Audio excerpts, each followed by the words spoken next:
In other news, there's been a call for a vote of no confidence in the Stellenbosch University's convocation executive by a group of academics and university alumni. This is in response to the decision made by the 5 members of the convocation executive to call for the resignation of the Rector and Vice-Chancellor at the University of Stellenbosch, Professor Wim de Villiers. This is after it emerged that he had played a role, we understand, in helping a relative receive a place at the university's medical school instead of a student who received a higher mark.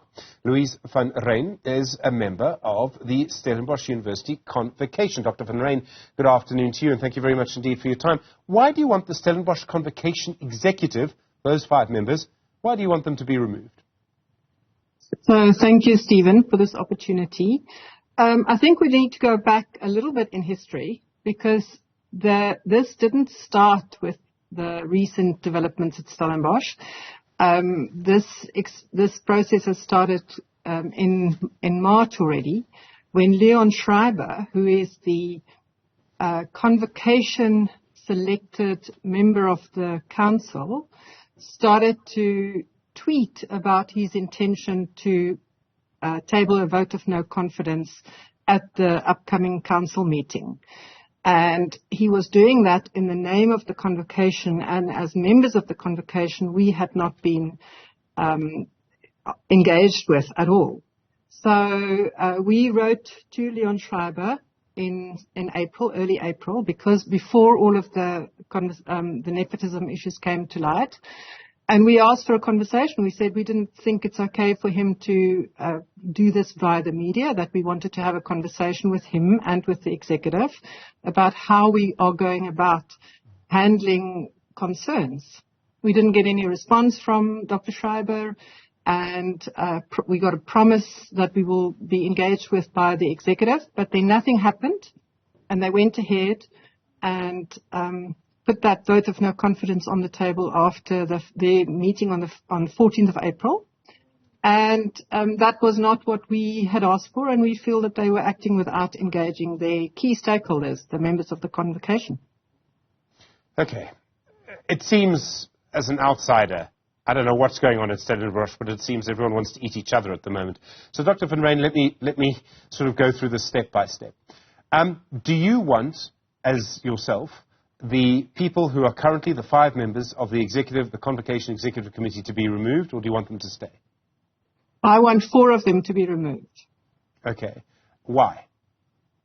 Because they keep speaking on behalf of the members of the convocation without engaging us. There's not been one attempt to engage the members around the issues that they keep talking about in the media, and not to us.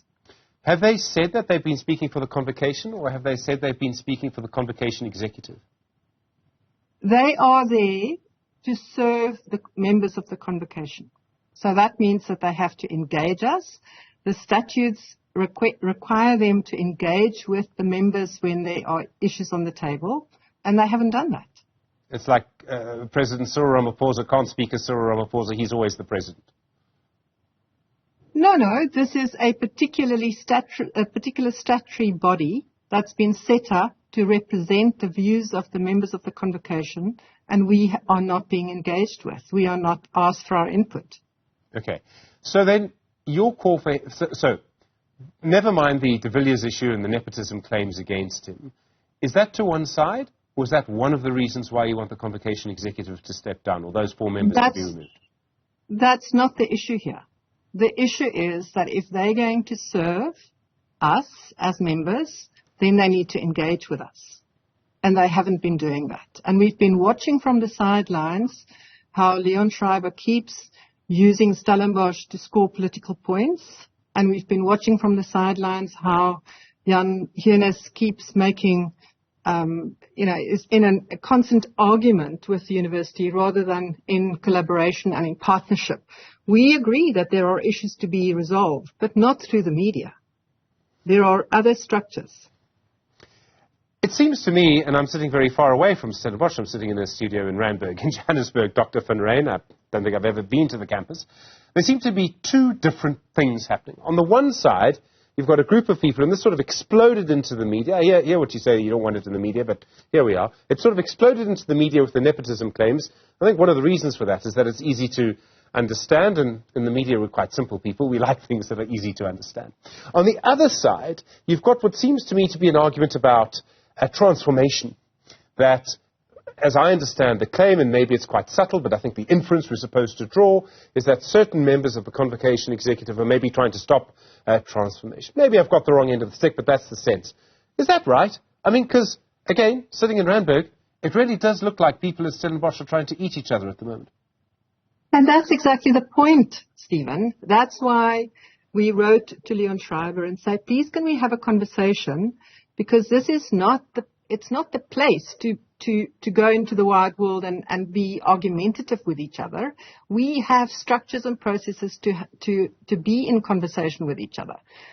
He has chosen repeatedly not to do that. I've been printing out some of his tweets that got my blood boiling from early March. I am going to the DA is scoring points. He's not there on the council as a member of the DA. He's there to represent the council members.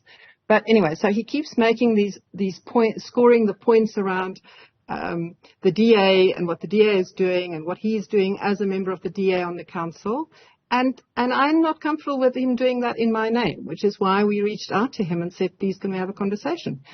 It's about the issue initially started about the language, and they were going to put a vote of no confidence in Professor de Villiers because of the language issue.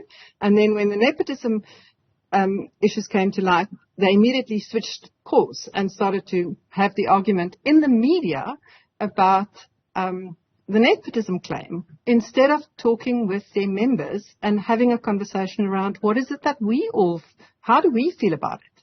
And we did last year vote in someone who we felt could be a bridge builder, Dr. Rudy Buys, who is known for his bridge building work. And we thought that would help. But at that meeting on the 14th of April, they just absolutely steamrolled him. And despite our letters to say, please, can we hold back on motions of no confidence until we've had a conversation about it, they just ignored our letter, steamrolled Dr. Buys, and just continued to go ahead and say, we will put this motion forward, which I'm not comfortable with. No, none of us are comfortable with. Dr. van Rhyn, what's the way out of this for the University of Stellenbosch?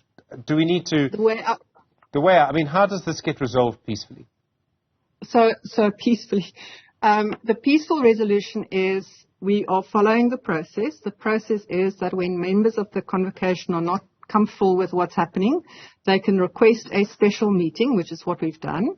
And the statutes also say that we have to very specifically say what it is that we want to discuss at the special meeting. So we are very clear that we want to table at that special meeting a vote of no confidence in those 4 members of the convocation, of the convocation executive, because they have not been engaging their members, their key stakeholders. We have put them there.